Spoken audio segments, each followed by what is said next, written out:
क्या हो जाएगा आपके पास। आपको अगर मैं बात बता दूं, हमने एक्यूट एंगल पढ़ना है। क्या पढ़ना है? एक्यूट एंगल पढ़ना है। क्या पढ़ना है? Acute angle. एक्यूट एंगल जब आप पढ़ रहे हैं तो इसमें क्या करना है हमने, इसमें हमने पढ़ना है कि आपके पास, इसमें हमने पढ़ना है, सर्दी बहुत है, सर्दी से बचना पड़ता है हमें, ठीक है जी। तो आपके पास क्या है, हम एक्यूट एंगल पढ़ रहे हैं। एक्यूट एंगल पढ़ेंगे, राइट एंगल पढ़ेंगे, ऑब्ट्यूस एंगल पढ़ेंगे, कंप्लीमेंट्री एंगल पढ़ेंगे, उसके बाद रिफ्लेक्स एंगल पढ़ेंगे, कंप्लीट एंगल पढ़ेंगे, सप्लीमेंट्री एंगल पढ़ेंगे, है ना।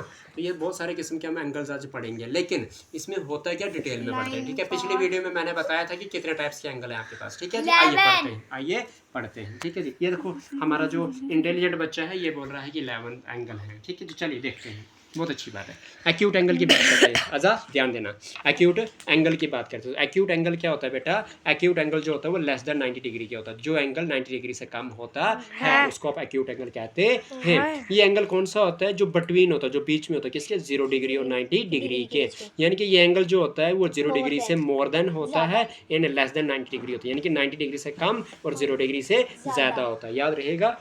अभी आपके पास क्या बोलूँगा मैं, अभी आपके पास बोलूँगा राइट एंगल। जो राइट एंगल होता है आपके पास, राइट एंगल जो होता है वो इक्वल टू 90 डिग्री का होता है। कैसा होता है बेटा? 90 डिग्री। और 90 डिग्री का जो एंगल होता है, इसका याद रख लेना, स्क्वायर जैसा एंगल बन जाता है इसका निशानी, ठीक है जी।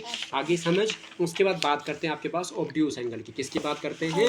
ऑब्ट्यूस एंगल की। अगर मैं ऑब्ट्यूस एंगल की बात करूँगा ना, ऑब्ट्यूस एंगल की, तो ऑब्ट्यूस एंगल कैसा होता है आपके पास? इस तरह से, ठीक है। क्योंकि 90 डिग्री आपका इस तरह से होता है तो इसको थोड़ा सा ज़्यादा कर दो। तो ऑब्ट्यूस एंगल आपके पास तीसरे टाइप का एंगल है। ये क्या होता है? एंगल होता है ये 90 डिग्री और 180 डिग्री के बीच में, angle between 90 degree and 180 degree. यानी कि ये क्या होता है? ये एंगल होता है मोर देन, क्या होता है बेटा? ये मोर देन 90 डिग्री। 90 डिग्री से ये ज़्यादा होता है एंगल, एंड क्या होता है? लेस देन, क्या होता है? कम होता है। किससे होता है ये कम? 180 डिग्री से कम होता है। जो एंगल 180 डिग्री से कम हो और 90 डिग्री से ज़्यादा हो, उस एंगल को आप ऑब्ट्यूस एंगल कहते हैं, ठीक है जी। यहाँ तक कोई डाउट तो नहीं किसी को? नहीं है। अब आपके पास बात करते हैं स्ट्रेट एंगल की। किसकी बात करते हैं? स्ट्रेट एंगल की। मैं अगर आपको स्ट्रेट एंगल बोलूँ, और भी बहुत सारे एंगल हैं, उनके बारे में भी बात बताऊंगा, उनके बारे में भी बात बताऊंगा। स्ट्रेट एंगल क्या होता है बेटा? मैं आपको बता रहा हूँ यहाँ पे। अगर ये एंगल है ना आपके पास, ये एंगल क्या होता है? एक स्ट्रेट लाइन के ऊपर होता है, मतलब ये पूरा इस तरह से, है ना। तो हाफ सर्कल का होता है। कैसा होता है ये? हाफ सर्कल का होता है, ठीक है जी। तो इसको स्ट्रेट एंगल कहते हैं, स्ट्रेट लाइन के ऊपर बनता है। स्ट्रेट एंगल जो होता है ये इक्वल्स टू 180 डिग्री के बराबर होता है। किसके बराबर होता है? 180 डिग्री के बराबर होता है। स्ट्रेट एंगल को ही आप क्या बोलते हो? लीनियर एंगल बोलते हो। क्या बोलते हो? लीनियर एंगल बोलते हैं, क्योंकि एक लीनियर लाइन के ऊपर बनता है। आई समझ। इसको आपने स्ट्रेट एंगल भी कहा, इसको आपने लीनियर एंगल भी कहा। आगे समझ। फिर उसके बाद आपके पास एक और एंगल मैं कहूँगा, इसके लिए मुझे अभी याद नहीं आ रहा, बाद में बताते हैं, ठीक है। चलिए पाँचवा पार्ट, पाँचवा एंगल जो है आपके पास वो है रिफ्लेक्स एंगल। क्या है बेटा? Reflex angle. रिफ्लेक्स एंगल की मैं बात करूंगा ना आपके पास, रिफ्लेक्स एंगल बहुत ही अच्छा एंगल है। ये कौन सा एंगल होता है आपके पास? ये एंगल होता है आपके पास, ये आगे आपके पास स्ट्रेट, और स्ट्रेट से ये थोड़ा सा ज़्यादा होता है, स्ट्रेट से थोड़ा सा ज़्यादा। ये स्ट्रेट आ गया यहाँ तक, लेकिन इधर से ज़्यादा होता है। यानी कि ये जो एंगल होता है, ये जो एंगल होता है ये बिटवीन होता है। क्या होता है? ये बिटवीन होता है। किसके बिटवीन होता है ये बिटवीन होता है आपके पास 180 डिग्री एंड किसके? 360 डिग्री के। मतलब ये एंगल जो होता है, ये एंगल जो होता है ये मोर देन 180 डिग्री होता है। 180 डिग्री से ये बड़ा होता है। एंड दूसरी बात क्या होती है? ये लेस देन होता है। ये क्या होता है? लेस देन होता है। किससे? 360 डिग्री से कम। ऐसा एंगल जो 180 डिग्री से बड़ा हो और 360 डिग्री से कम हो, उसको आप रिफ्लेक्स एंगल कहते हैं। आगे समझ। छठा जो आपके पास, छठा जो एंगल है आपके पास वो है कंप्लीट एंगल। कौन सा बेटा? Complete angle. कौन सा है? Complete angle. कंप्लीट एंगल की अगर मैं बात करूंगा वो इक्वल टू 360 डिग्री के बराबर होता है। जो आपका एक सर्कल होता है ना बेटा, ये भी 360 डिग्री के ऊपर होता है। समझ आ गई?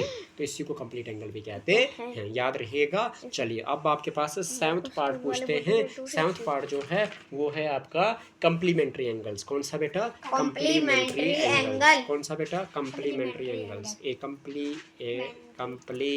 Complementary angle. कंप्लीमेंट्री एंगल्स कौन से होते हैं? ऐसे एंगल्स, एंगल अभी तक एंगल लिख रहा था, अब एंगल्स लिख रहा हूँ। क्या बात है? क्योंकि यहाँ पे दो एंगल की बात होगी। कितने एंगल की बात होगी? दो एंगल की। जब आपके पास सम, हाँ जी हाँ जी, जब आपके पास क्या होगा, जब आपके पास सम करके, सम ऑफ टू एंगल्स, कितने एंगल्स?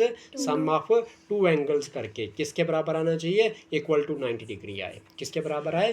जब दो एंगलों को अगर आप ऐड करोगे तो आपके पास क्या आना चाहिए? वो 90 डिग्री के बराबर आएगा, तो उसको कम्प्लीमेंट्री एंगल कहते हैं। फॉर एग्जाम्पल अगर मैं आपको बता दूं, फॉर एग्जाम्पल में आपके पास क्या हो जाएगा, अगर ये आपके, इधर ध्यान दो साहिर, अगर आपके पास क्या है, ये अगर ये एंगल है एक θ1 और ऊपर वाला एंगल जो है θ2, तो दोनों को मिला के, यानी कि मेरे पास θ1 प्लस θ2 मिला के किसके बराबर होना चाहिए? 90 डिग्री के बराबर होना चाहिए। तो सम ऑफ टू एंगल जब आपके पास 90 डिग्री हो तो वो आपके पास कम्प्लीमेंट्री एंगल कहलाते हैं। ठीक है जी। क्वेश्चन नंबर 8 की मैं बात करता हूँ, सप्लीमेंट्री एंगल्स।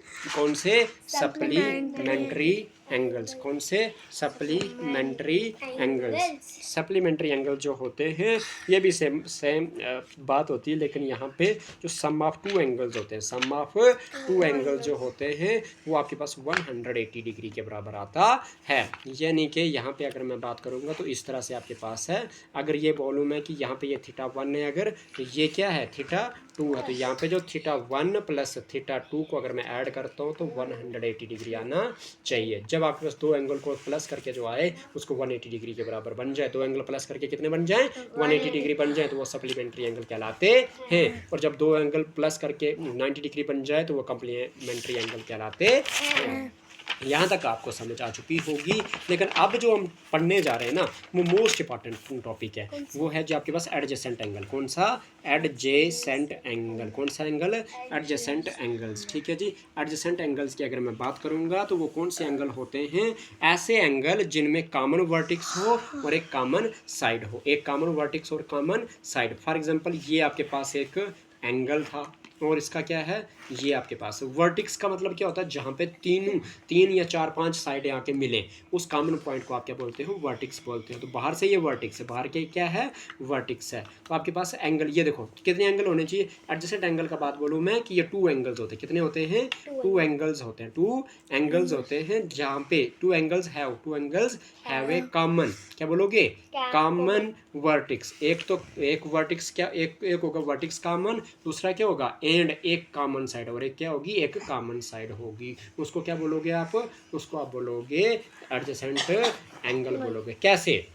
फॉर एग्जाम्पल आपके पास ये, आपको मैं नाम रख लेता हूँ यहाँ पे O, यहाँ पे रख लेता हूँ, यहाँ पे P रख लेता हूँ, यहाँ पे रख लेता हूँ Q, इसको रख लेता हूँ R। आप मुझे बताइए OPQ एक एंगल बन रहा है ना, θ1, और फिर क्या बन रहा है? QOR ये बन रहा है θ2।